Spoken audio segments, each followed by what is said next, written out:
Good morning student. आज का जो हमारा रिवीजन का टॉपिक है स्ट्रेन इंसुलेटर। देखिए, इससे पहले हम लोगों ने कौन कौन से दो टाइप के इंसुलेटर पढ़ लिए थे। पहला था हमारा पिन टाइप इंसुलेटर और इसके बाद जो दूसरा था हमारा वो कौन सा था, सस्पेंशन टाइप इंसुलेटर। अब आज हम जो है पढ़ेंगे किसके बारे में, स्ट्रेन टाइप इंसुलेटर के बारे में। तो देखिए, स्ट्रेन टाइप इंसुलेटर क्या होता है। तो जैसा कि इससे पहले हमने बताया था कि जो हमारा सस्पेंशन टाइप इंसुलेटर होता है, सस्पेंशन टाइप इंसुलेटर जो होता है, तो ये क्या होता है। तो सस्पेंशन टाइप जो इंसुलेटर होता है वो पोर्सिलेन के या फिर कांच के डिस्क को हम क्या करते हैं कि एक लड़ी के रूप में हम उसको बनाते चले जाते हैं। ठीक है। तो इसके बाद फिर यहाँ से फिर हमारा दूसरा, फिर ऐसे करके हम उसको क्या करते हैं, इसको एक स्ट्रिंग का फॉर्म देते हैं। तो अगर यही इसी स्ट्रिंग को अगर हम लोग हॉरिजॉन्टल, ठीक है, हॉरिजॉन्टल अगर यूज़ करें तो वो हमारा कहलाता है स्ट्रेन टाइप इंसुलेटर। ठीक। और अगर इसी को हम वर्टिकली अगर हम यूज़ कर रहे हैं तो ये हमारा क्या कहलाता है, सस्पेंशन टाइप इंसुलेटर। ठीक। तो जो हमारा स्ट्रेन इंसुलेटर होता है वो ये होता है कि हॉरिजॉन्टल टाइप में या हॉरिजॉन्टल पोजीशन में सस्पेंशन इंसुलेटर के स्ट्रिंग को, ठीक है, जब हम यूज़ करते हैं तो उसको हम क्या बोलते हैं, स्ट्रेन टाइप इंसुलेटर। यानी जो हम सस्पेंशन इंसुलेटर किस में यूज़ करते हैं, वर्टिकल स्थिति में। ठीक है। वर्टिकल स्थिति में हम यूज़ ना करके अगर हम उसी सस्पेंशन इंसुलेटर को हम एक हॉरिजॉन्टल में अगर यूज़ कर रहे हैं तो वो हमारा क्या कहलाएगा, स्ट्रेन इंसुलेटर। ठीक। तो उसी चीज़ को लिखा है कि ऊर्ध्वाधर स्थिति में प्रयुक्त सस्पेंशन इंसुलेटर की स्ट्रिंग को जब हॉरिजॉन्टल पोजीशन में प्रयोग किया जाता है तो यह स्ट्रेन इंसुलेटर कहलाता है। ठीक। अब क्या होता है कि जैसे मान लीजिए कि अब अगर ये हमारा पोल है, ठीक है, यहाँ पर हमने क्रॉस आर्म लगाया।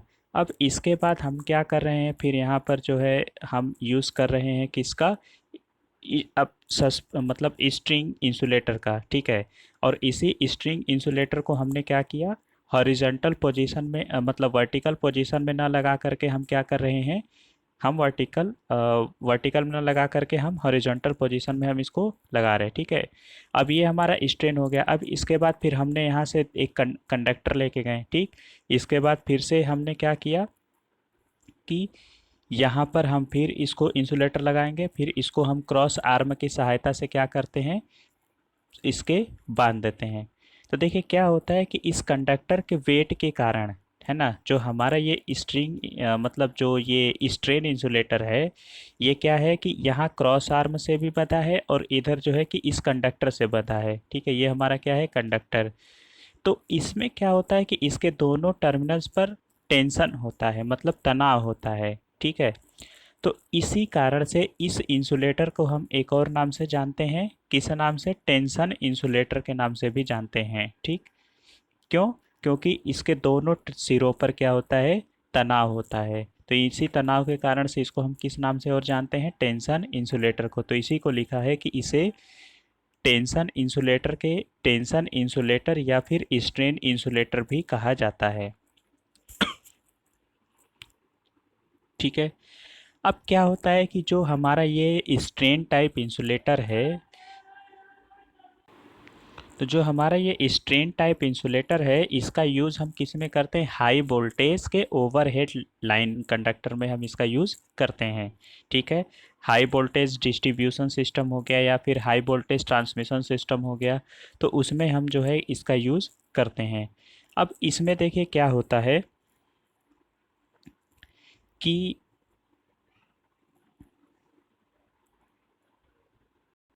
और हाई वोल्टेज मतलब जो हाई वोल्टेज पावर सिस्टम है उसमें हम कहाँ यूज़ करेंगे, तो जहाँ पर हमें स्टार्टिंग पॉइंट देना होता है। ठीक है।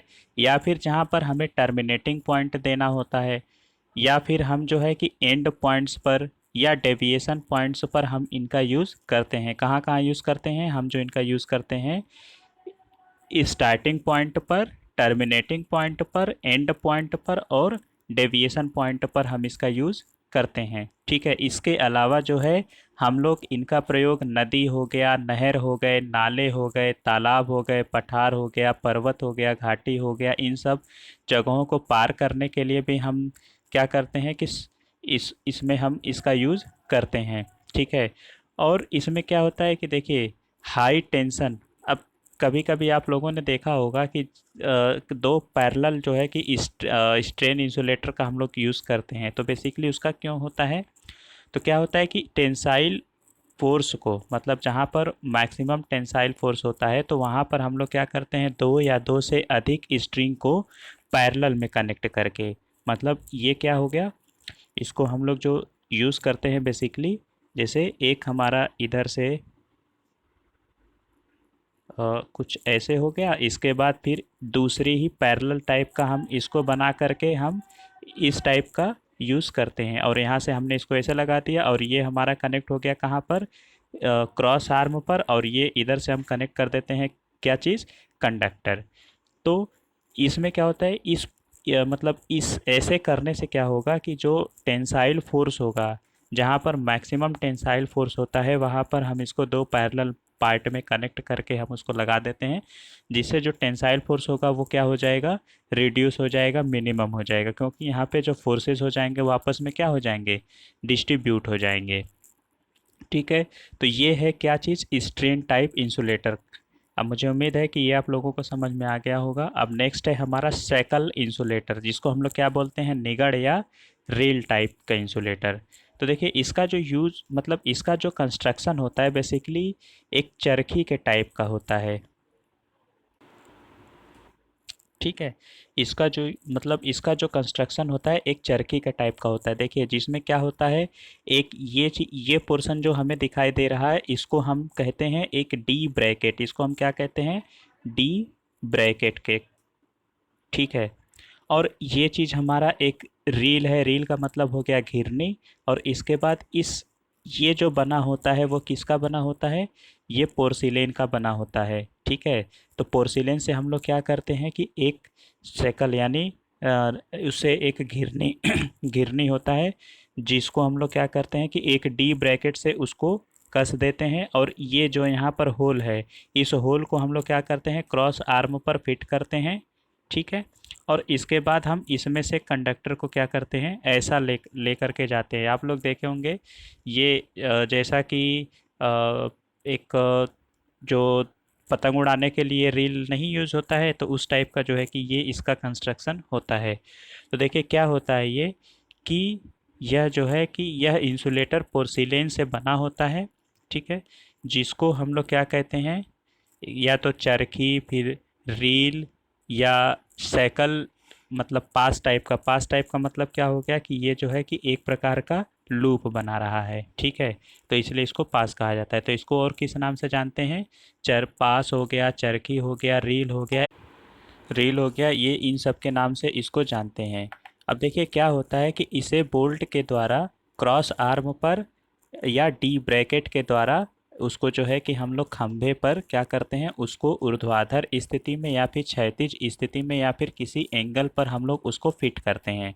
वो भी कैसे फिट होगा, ये जो जो होल लगा है उसकी सहायता से हम इसको नट बोल्ट की सहायता से क्या करते हैं, उस पर कस देते हैं। ठीक है, और क्या होता है कि इसमें जो ग्रुप बना है, ग्रुप कौन सा, ये जो पोर्शन है हमारा ग्रुप का। ठीक है, इसमें जो ग्रुप बना होता है इसमें से लाइन कंडक्टर को डाल करके हम क्या करते हैं, उसको जो है कि एक मतलब जो तार है, जो स्टैंडर्ड वायर है बांधने के लिए, उसकी सहायता से हम लोग इसको बांध देते हैं। ठीक, तो इस प्रकार यह जो इंसुलेटर है क्या करता है कि उस कंडक्टर के टेंशन को सहन करता है। ठीक, इसका जो यूज़ होता है इस टाइप के इंसुलेटर का, हम लोग प्रायः जो है कि बेसिकली 650 वोल्ट तक के लिए, 650 वोल्ट ना कि किलो वोल्ट, 650 वोल्ट तक के लिए हम लोग इसका यूज़ करते हैं।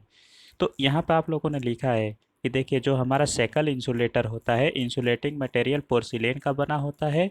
इस इंसुलेटर को पास, चरखी, रील आदि नाम से जाना जाता है। इसे बोल्ट के द्वारा क्या करते हैं, क्रॉस आर्म अथवा डी ब्रैकेट द्वारा खंभे के साथ में ऊर्ध्वाधर या क्षैतिज अथवा आनत स्थिति में फिट या कस दिया जाता है। ठीक है, इस प्रकार के इंसुलेटर का प्रयोग लो वोल्टेज के पावर डिस्ट्रीब्यूशन या फिर लाइन की दिशा बदलने वाले खंभों या लाइन के आरंभ एवं समान सिरों वाले खंभों पर किया जाता है। ठीक है, तो ये एक डिस्क्रिप्शन है किसका, स्ट्रेन नहीं सॉरी सेकल या रील इंसुलेटर का। ठीक है, अब इसके बाद हम लोग जो नेक्स्ट टॉपिक है सिलेक्शन ऑफ इंसुलेटर, ये बहुत इम्पोर्टेंट है। तो देखिए सिलेक्शन ऑफ इंसुलेटर एक पावर सिस्टम के लिए बहुत ही इम्पोर्टेंट टॉपिक है। ठीक है, इसमें क्या होता है कि जैसे अगर कोई भी इंसुलेशन लेवल है तो insulation level high voltage system को क्या करता है, काफ़ी हद तक उसके जो कॉस्ट होंगे और उसकी जो रिलायबिलिटी होता है उसको प्रभावित करता है। ठीक है, अगर मान लीजिए कि जहाँ पर हमें प्रॉपर इंसुलेशन की रिक्वायरमेंट है, अगर उतना इंसुलेशन अगर हम नहीं देते हैं उसको, तो वो हमारे लिए क्या होगा, एक हार्मफुल होगा। ठीक है, और ये भी चीज़ें होती है कि जितना अगर हमें रिक्वायरमेंट है, अगर उससे ज़्यादा अगर हम देते हैं तो फिर क्या होगा, वो हमारे लिए कॉस्टली पड़ेगा। तो किसी भी पावर सिस्टम के लिए जो इस इंसुलेशन लेवल का हमें यूज़ करना एक बहुत ही क्या होता है, बहुत सोच समझ करके या फिर एक उसको हम इफ़ेक्टिवली हम यूज़ करें, ताकि हमें क्या हो, ना हमारा सिस्टम ख़राब हो और ना ही क्या होने पाए, हमें वो ज़्यादा महंगा लगे। तो इसीलिए इस चीज़ को लिखा है कि जो इंसुलेशन लेवल है वो हाई वोल्टेज सिस्टम को काफ़ी हद तक उसके मूल्य और रिलायबिलिटी को क्या करता है, प्रभावित करता है। ठीक है, अगर हम बात करें तो सामान्य ऑपरेटिंग या ट्रांजिएंट वोल्टेज लाइन के इंसुलेशन का सिलेक्शन करते समय या फिर विचार करने के लिए कुछ प्राइमरी बातें होनी चाहिए। अब जैसे सपोज कीजिए कि हमने क्या किया कि 44 केवी का लाइन में हमने जो है कि कोई इंसुलेटर लगाया। ठीक है, अब मान लीजिए हमने सस्पेंशन टाइप इंसुलेटर लगाया, तो क्या ज़रूरी है कि जो हमने ट्रांसमिशन सिस्टम यूज़ किया है उसमें हमेशा 44 केवी लाइन जो है कि मतलब 44 केवी का वोल्टेज हमेशा कांस्टेंट रहे? ऐसा ज़रूरी तो है नहीं। हो सकता है कि लोड शटडाउन के कारण से या फिर जो है कि किसी और कारण से अचानक से वोल्टेज लेवल हमारा क्या हो जाए, बढ़ जाए। ठीक है, या फिर लाइटनिंग स्ट्रोक के कारण से बहुत ज़्यादा जो है कि वोल्टेज क्या हो जाता है, अचानक से बढ़ जाता है। तो हम इंसुलेटर यूज़ करते हैं तो उस समय हमें इन बातों का भी ध्यान रखना चाहिए कि जो लाइटनिंग स्ट्रोक हो या फिर जो है कि अचानक से अगर उसमें मतलब जो हमारा ट्रांसमिशन सिस्टम है, पावर लाइन है, उसमें अचानक से अगर वोल्टेज मतलब ट्रांजिएंट वोल्टेज अगर जनरेट हो जाता है तो उस केस में भी हमें उस चीज़ को ध्यान रखना चाहिए, ताकि उस बढ़े हुए वोल्टेज के कारण से भी क्या हो जाए, वो इंसुलेटर डैमेज ना होने पाए।